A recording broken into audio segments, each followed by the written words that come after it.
Hawks Live is brought to you by Georgia Natural Gas. G&G keeps it simple. Get our lowest rate of the year at gng.com and by Toyota. Visit your local Toyota dealers today. Toyota, let's go places. Carl Dukes along with Brian Oliver. Hawks win by 16 against the Cavaliers tonight, or this afternoon, should I say, here at State Farm Arena. And let's take a look at the standings, because, B, this is what we've been talking about, the East Group C standings. So the Hawks win today. They're 3-1. You see the Bulls there. They'll play the Celtics tonight. Cavs, 1-2. We beat them twice. And you see the Wizards, 0-3 there. But this is why we've been talking about the standings and what it means for the Hawks potentially tonight. Well, here's the thing. You took care of your own business. Now you sit back and you watch that Celtics and Bulls game. That's critical because you need the Celtics to beat the Bulls, because us losing to the Bulls, you don't want us to get to the point where we're knocked out because of the point differential. It was huge for us to win as big as we did today. Now I go back. I want to be able to watch my Georgia Tech Yellow Jackets play against the Bulldogs, but it seems like now I'm going to be locked in on the Celtics and the Bulls game. Yeah. But here's the thing. We took care of our business. Now we wait. Multiple TVs, homie. Multiple TVs. I didn't want to do that. I'll tell you this, though. We didn't have a chance yet to talk about JJ, and we need to. Jalen Johnson continues to perform at a high level. And another big game for him when you talk about the assist and the points. But we keep talking about for Jalen what's been important, because Quinn Mo said that he can be more effective by doing multiple things, not just with his points. And when you see, we always talk about Jalen and his ability to stuff the stat sheet.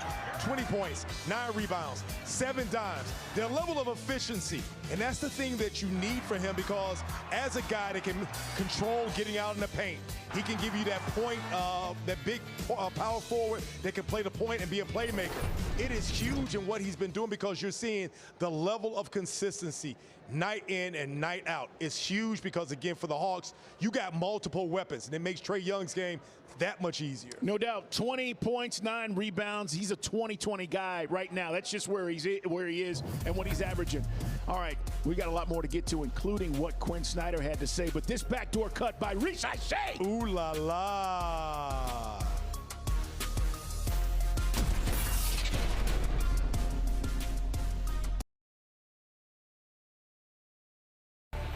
Hawks Live is fueled by Georgia Natural Gas. 117-101, the final score here at State Farm Arena as the Hawks beat the Cavaliers.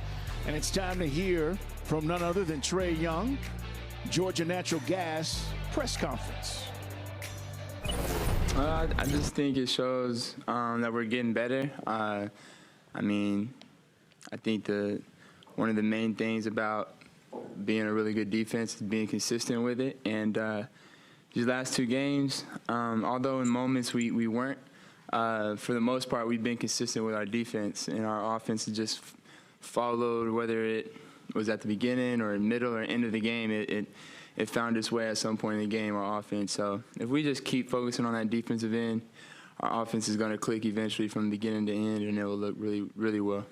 And then in that fourth quarter, there are, I think, like at least 3 or 4 shots that you guys kind of hit at the buzzer. What does it say about this team's poise as well, that you're able to find each other, stay with the play, not give up too soon on it? Yeah, that was kind of a lot of the game plan too. We know the size they have on their team, so when we get in the paint, obviously they got 2-footers in there that can protect the paint really well, and everybody's really collapsing. So I think just us realizing that we were going to have guys out on the perimeter ready to shoot threes, and guys ready to knock them down. I think that shows a lot of growth within our team, and obviously, like you said, it shows poise that we don't have to get something right away if it's not there. If it's right there and it's early right away, of course we want it. But if it's not there, we can still play through the whole clock. Yeah, Trae, how much easier has it made life for you as a pick-and-roll operator to have Bogey and Hunter back, and the respect defenses have to show them on the perimeter? Yeah, I mean, obviously it helps me a lot with those guys back and those guys on the floor. I mean, because they're always a threat to score, even when they don't have the ball, because people know how I can get them the ball within an instant. So it helps with them being out there, obviously. I want them out there more than not, so that's obvious.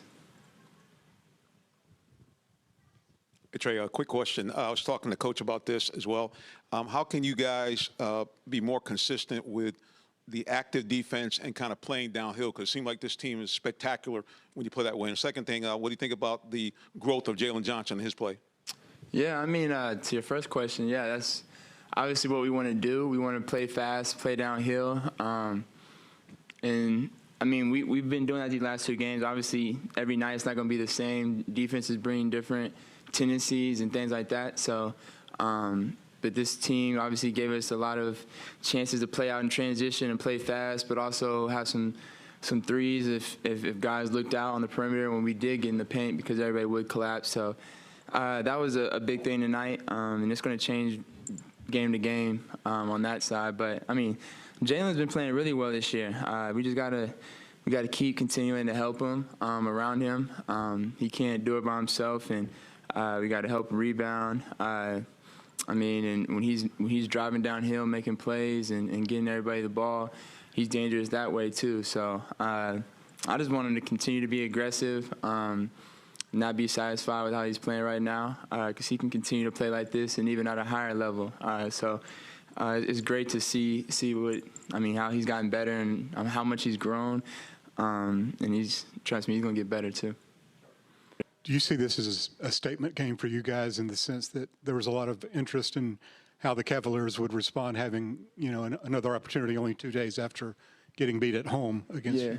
I mean, this is obviously really 2 big wins for us. They've been playing really well at the top of the league, but I think a statement win for us was when we went to Boston without me, and we won on the road in the Cup game. Obviously, every team is trying to win every game, but especially these Cup games, they give you playoff intensity type of environment. So for us to go into Boston, us to win there, I mean, regardless if they had me or not, I think that showed a lot about our team and what we have around us. So I think that was a bigger statement win than these last 2.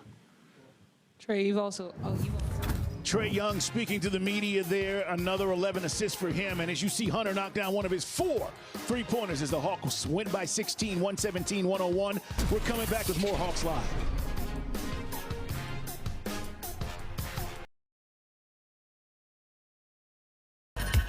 Final score here at State Farm Arena, 117-101. The Hawks took a 2-point halftime lead, turned it into 19 points in the second half, and ultimately win by 16.